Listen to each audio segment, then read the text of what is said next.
ดีทุกคนเนาะขอต้อนรับทุกคนเข้าสู่ซองคำบรรณาวันนี้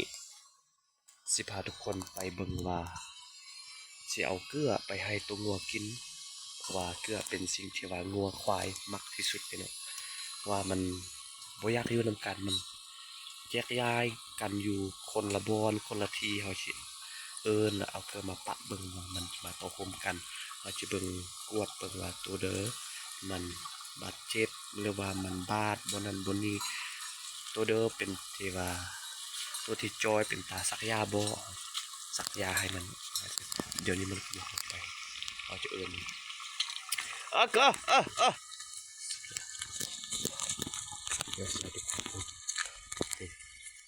มันมีตัวหนึ่งมันอยู่ทั้งปุดมันบ่ยักลงมามันบ่ปนหมู่เลยมาดูเลย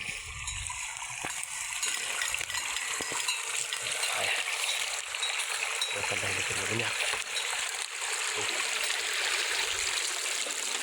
ตลาดกระดิ่งกำลังโอ้ตัวนี้จอยหลายตัวนี้เพราะว่าจะได้สักยาอันนี้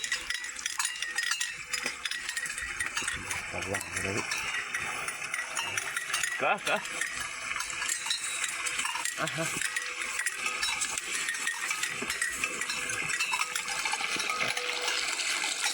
เป็นลายมันมักกิน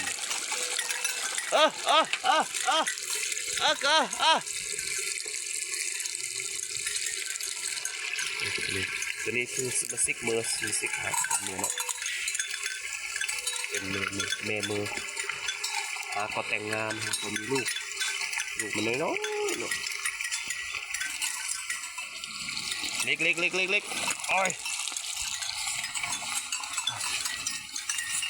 แต่ตัวนี้มันมากเลย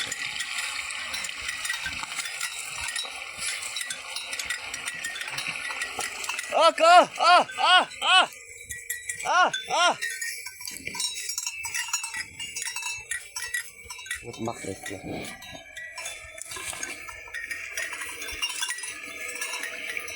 อยู่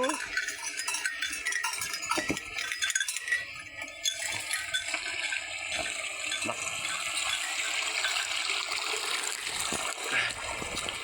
อายุตัวนั้นมันเอาของมันมาสู้กับเราดิมันเก่งมากเลยยานเลยพอแล้ว